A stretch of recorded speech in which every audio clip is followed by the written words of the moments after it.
What's up, everyone? Exaltron, aka Scott Hampton, coming at you with a brand new video tutorial. Today we're going to be talking about the new-ish sampler in Logic. For many years we had this EXS24 atrocity of a sampler. No, it was a pretty good sampler, but it really had just kind of run its course, and so I'm so glad that Logic has updated now with two samplers.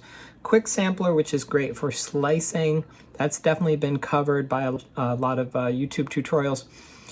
But this new instrument, this multi-sampler, allows us to do some really advanced sampling. This used to be something that would take hours and hours and hours to do, to organize your samples, record each individual one for many pitches and many velocities. That's how hard you hit the key, right? So what this new sampler can do is it can import your sounds and automatically organize them into velocity layers, into pitches, correct your pitches. I discovered this while I was doing the process, and we'll see what this looks like. And I'm going to offer this instrument as a free download. I think this is a really cool sounding, kind of has like a weird creepy mellotron kind of sound to it. So I'm really look forward to seeing what you do with this free instrument. I'll put the download link below. Let's see the process for doing this, because I would also love to see people doing this. I think if you've ever been intimidated by the process of creating an actual playable sampler instrument with all of its pitches and all of its velocities, that used to be quite the ordeal. But nowadays, with this new process, you're going to see how easy this is. So here I am. I'm just going to play. This is called a Cumbus. This is actually based on an oud. It has that set of double unison strings. I'm bowing this. Normally it's a plucked instrument, but I'm bowing this, and I'm only playing the high and the low strings.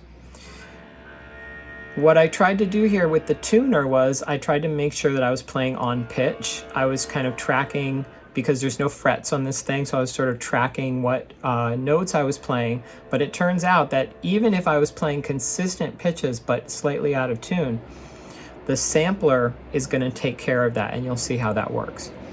So I'm just playing a bunch of, these are the lower notes on the lower string. I'm playing different velocities. I'm playing some heavier notes, some louder notes, some softer notes, not necessarily in order. I did play the pitches in order, but as you'll see, it doesn't really matter whether you play things out of order. As long as you play a lot of different pitches and hopefully a lot of different velocities. And then once that's done, I'm going to edit. So I'm getting rid of a lot of the just complete garbage that is not usable. And I'm going to clean this up, get rid of some silence, cut each individual note. I want to kind of help the sampler to know which notes are which. And I'm using the marquee tool here. That's my command tool, I believe, by default. That means I can just command swipe over a section and then click on it with the mouse, with the regular cursor, pointer, I should say. And so cut. I went through and made, I don't know, looks like about 50 or 60 different samples. And then I'm going to open up the sampler. Now this is where it gets tricky. I'm just creating a new sampler instrument, and I'm going to swipe over to select all of those regions. Boom. And then I'm going to drag that down. Now, intuitively, you might think, oh, I need chromatic. Actually, what you need is optimize. They didn't do a great job of explaining what the differences are between all these import functions. It's not zone per note. Again, very intuitive, but it's actually zone per file. So when I drop it on zone per file, it's going to chug. Takes about 2 or 3 minutes in this case. And this is what we end up with. This is really cool. This is velocity layers. So we see that it's assigned all of my pitches to different keys according to their pitch. It's intelligently assigned those pitches, and it's also intelligently assigned different velocity layers. That's what those vertical blocks are. the harder I hit the key, I'm going to get different samples. So I'm not just going to get louder, I'm going to actually get different sounds when I play those different, hit those keys harder or softer. We're also getting crossfading, automatic crossfading. The automatic crossfading maybe needs a little bit of work, and I would definitely see realistically going in and adjusting the loop points and adjusting the crossfade, which is very easy and very intuitive. You can see the yellow loop points, and at the bottom you have those crossfades. So that's very easy to do and kind of play it by ear. Playing around with this, I'm just playing some triads. I think this is sounding great without almost any adjustment. I did add some reverb here, of course. Reverb helps in this case, as in almost all cases. And what I'm going to do for the whole thing, I'm going to adjust the attack and the release on the envelope there. So that's in the synth section. That means all samples. I'm adjusting all samples right now. So that smoothed things out for sure. And then I just basically played a bunch of notes. Once I had played a bunch of notes, I just realized, oh, I'll just capture those using capture record. So if you don't know about capture record, go back. I have a video on that as well that explains how capture record is great, not just when you forget your ideas, but if you're trying to get your ideas down on the timeline.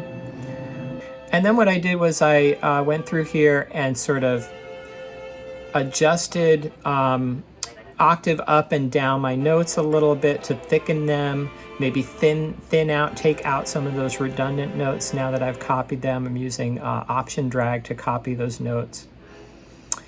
Another thing I discovered, here's another set of notes, and I'm just taking the roots and dropping them down, thickening them up. And then I even dropped down into a range of notes that I didn't play. So now we're just asking the sampler to pitch those notes down. Because this engine is such a high quality, it really, you don't hear that sort of pitched down sound anymore that you used to hear with the older samplers. It really just sounds very natural, very thick and lush.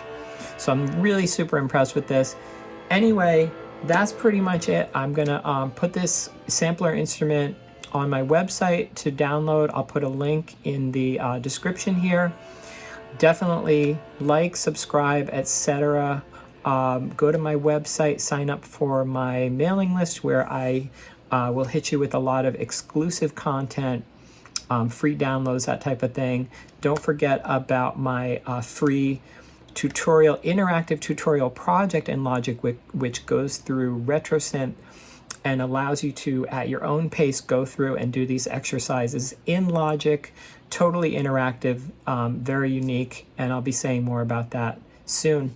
Thank you for tuning in, and I will see you next time. Adios.